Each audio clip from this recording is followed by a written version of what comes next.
Hey everybody and welcome back. This is an updated video review of the Galaxy Z Fold 4. I'll put a link in the description to the original review video, but today's video is all about those little things that you don't notice until much later on when you're actually trying to use the device. So before we get started, don't forget to like and subscribe and check out the channel for new content. Now, jumping straight in, I have had this device for about a year now, so I got it when it was originally available for pre-order, so I'm going to cover these minor things first, and then I'm going to cover what I just genuinely love about it. So jumping straight in, when you open the device, a couple of things that I noticed after owning it for, I would say probably 8 to 10 months. Firstly, very minor thing, but you'll notice this bubble started appearing right here where the actual screen protector that comes by default on the device. You'll see that there's a little bit of a bubble there if I can focus in on it a little bit better. I'm not a huge fan of that because I don't expect that getting any better. And for those of you that are new to folding devices, there are some issues where people in the past on older Z Fold models reported trying to pull this default protector off and ended up damaging the screen. I haven't really done that and I'm not worried about it right now, but it is worth noting. Now, the only other major concern, or I would say major minor concern, is when you're walking around with this hinge here. Because of how big this device is, it tends to bulge out of your pocket a little bit. And when I was walking, and I'm not quite sure you can see it, but it bumped into a wall and it wasn't very hard, but it ended up putting a little bit of a dent or crease in the hinge. And again, it's very, very minor, and I think you can sort of see it right here. So minor thing. Now, going into the actual software itself, there are a couple minor issues. I will cut right now and jump into some of the main issues that I've seen when using certain apps like Google Chrome. Here's a quick example of the issue where essentially there's just no response when using Chrome. So this could either be a Chrome application issue or just a Z Fold issue, but you'll see that there's no search history or suggestions here. And basically clicking any of the buttons doesn't do anything. The tabs, you'll see that you have them and then you can add them and then they will start working. So if I were to type in really anything or just hit go, that's when it'll start functioning. But for whatever reason, when you first open it, it's different than when you open the application initially. So as an example, I'll open up Chrome and you'll see right here, it's functioning in kind of like that weird state.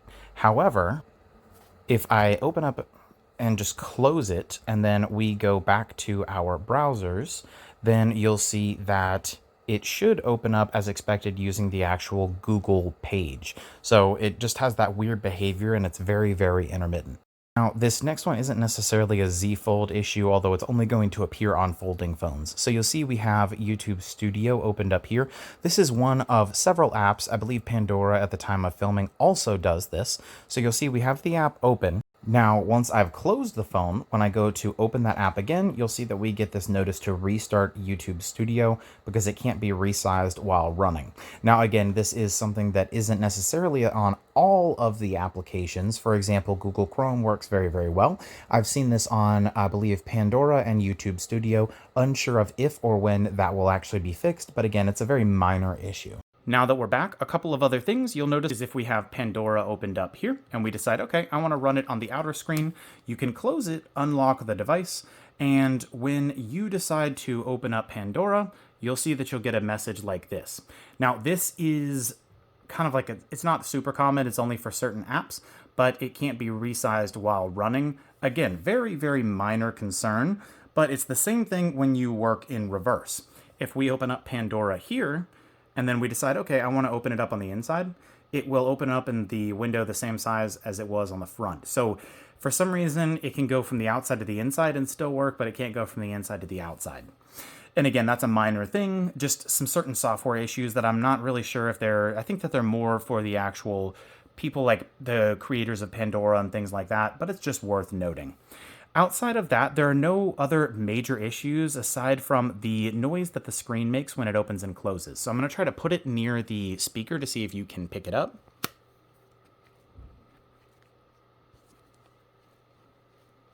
So it only happens sometimes, but there'll be this sound almost like crumpling plastic when the screen or when it shuts. Now, with that being said, I haven't had any issues with the hinge. So you'll see it pretty much holds at almost every angle, just like it did on day one. It's hard to describe, but it feels a little bit more loose when you open and close it, like there's less tension but it doesn't have any issues as far as like gripping or holding at any of these various stages, as you can see. So I don't think that that's necessarily a quality issue. Maybe it's just what the screen ultimately ends up looking like. Now, only other thing, if you were to open any kind of a video game, last major concern for me is just placement. So let's just say we're wanting to play by default with our hands and just play this game here. Now we have a speaker here and a speaker here. So when we jump in, you'll see that we are already blocking the speakers. So if we flip it upside down, we now end up with an issue where our fingers are going to be resting on the cameras. It's just a placement thing, not a huge deal, but it's just worth noting that you may want to get a gamepad if you're looking to actually play games heavily on this device. Now, outside of that, the screen inside and out are beautiful. The inside screen does make me a little bit scared sometimes to use it, just because it does have some flex. So you'll notice when you're looking at the screen compared to the outside just being what appears to be almost like a sheet of glass, there's no bend to it. Whereas on the inside, if you start looking at it, you can see minor imperfections to where it's not perfectly flat like a standard glass screen, and you can see teardown videos to show that it's not as solid as the typical screens, which is expected. That's the type of material that has to be made to actually fold like this, but it does make you scared. If you were to drop something like this compared to another device, with this costing $1,500 to $2,000, there's just a bit of a concern there. And touching on the screen, the last thing to note is really just this crease, which a lot of people highlight. I don't love it or hate it. I haven't fallen in love with the fact that that crease is there, but when you're looking directly at it, it's almost invisible when the screen is on. You typically only see it when it's black or if you're looking at an angle. So if you're trying to read it and you have this laying down flat, you'll notice that sometimes the words appear to go into that actual crease, but again, it's a very, very minor thing. So now that we've covered all of the typical concerns from the device, let's cover all of the other benefits, and that is literally everything. So all of the apps that need to run on it run perfectly fine. The battery life for me personally is great, especially if you use a blend of inside screen and outside screen, because it has a fairly large battery, though not as big as it could be.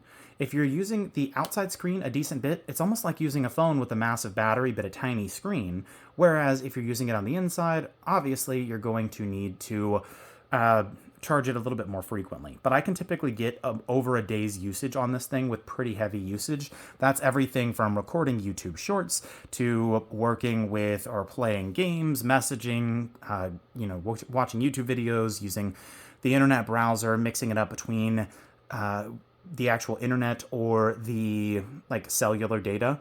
And the only other thing to note is because it has an eSIM, I'm able to use Google Fi without any issues. They are not sponsoring this video, but I will put a link to a Google Fi review in the video description.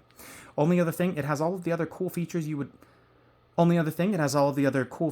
want or expect. So for example, if we go to the angle here, you can see that we're using the dynamic lock screen. So every time you open it, there's a new screen. So it has all of the cool Android features, but then you also have the other features that you wouldn't expect that come from having a folding phone, such as having software specific to the fold itself. So you'll see when you close the screen halfway as opposed to when it's open all the way. So just little things like that are really, really cool touches. So all in all, I think that it's a great device. I highly, highly recommend the 4, personally over the 5, just for the price, if you can get it at a better deal. But all in all, I think that the folding phones have come a long way and they're much more stable than they used to be. So if you have any questions, drop them in the comment box below and I'll see you all in the next video.